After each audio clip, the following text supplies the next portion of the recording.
My name's Janna Luttrell. I'm an American artist. I've been living in London for the past 4 years. I've just finished my master's degree, and I'm sort of at a stage where I'm reassessing my life and where I'm going to go next. I think I remember actually saying that I wanted to be an artist when I was about 5. And since then, obviously, because I'm now 26, my understanding of that has changed a lot. You can train to be an artist, and in certain ways, I think it does help to kind of have a grounding in an education, but at the same time, I think anybody can make art, anybody can be an artist. It's just whether or not you choose that to be the defining feature of your life. Yeah, it was after I really started to investigate what I cared about and what the things that I was preoccupied with, the things that I was thinking about, and that's when I started to consider myself an artist. Early influences was mostly painting, because with my undergraduate education and just growing up, I think that was mostly what I was exposed to. And I was very interested in people like Edward Hopper and another American sculptor named George Segal, and they were very much figurative. And I think the thing that captured me with their work was this element of loneliness and an element of silence, and also a bit of voyeurism, kind of looking into a scene. Their work is just a bit creepy to me. I also quite like a lot of literature and writing. I really like Edgar Allan Poe, kind of for the same reasons. His work's a bit creepy, even though my work isn't necessarily that creepy, but those are the kind of things that get me going. In the things that I've made recently, I'm almost, it's kind of cathartic in a way, in that it's very much about me, but it's I've tried to put a twist on it, and so it's slightly neurotic, and it's just about everyday experiences, but things slightly gone awry, and they're a little bit disjointed, so you're not quite sure where you are and where the words are coming from, who's speaking it, who it's to. I was interested in the physicality of text itself and words. And so I decided to emboss different phrases that I had kind of put just in my sketchbook, just writing, jotting things down, almost doodling in a way.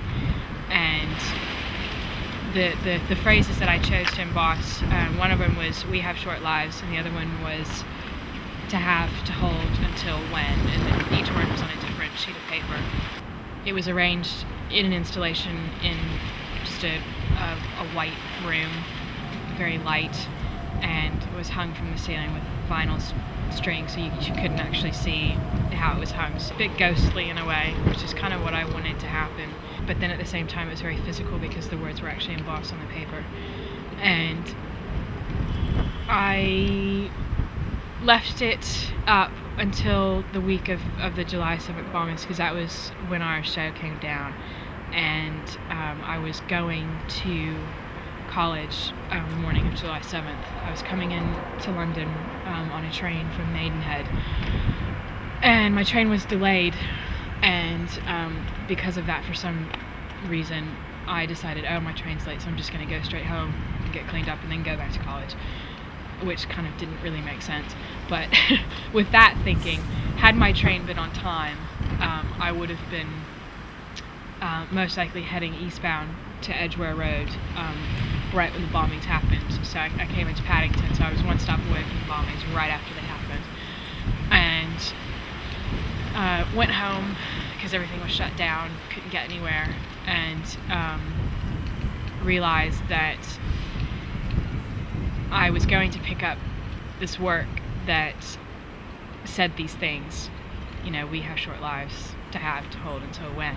And it was right after this horrific event happened, and it was only a few days later that it kind of dawned on me that that was what the work said, and that it was still up, and that I couldn't go and get it because this had actually been sort of lived out. It was just, something that I had kind of written months beforehand that was completely unrelated to anything anything political or anything like that. So that kind of it didn't really lead me to start thinking about the meaning in language, because I kind of was already dealing with that in a way, because I did pick those phrases because they were on paper, and paper is very fleeting and very destructible, and I was kind of already thinking about, the fact that you can't get away from language actually saying something. Text does say something. It's not just form, it's not just a physical form. It does actually mean something to you, and that kind of just affirmed that. So it reminded me of more or less why I'm sort of making the work, to say things that people experience, that they relate to. I would like to be in a position to where I'm constantly investigating and thinking about my work, and just always asking questions about the world and how to improve myself and how to improve just, I guess, art in general.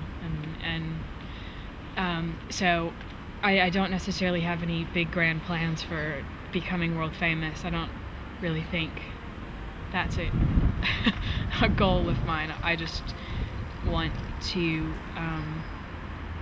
never grow tired of actually making work, and yeah, I don't want to stop thinking, in other words.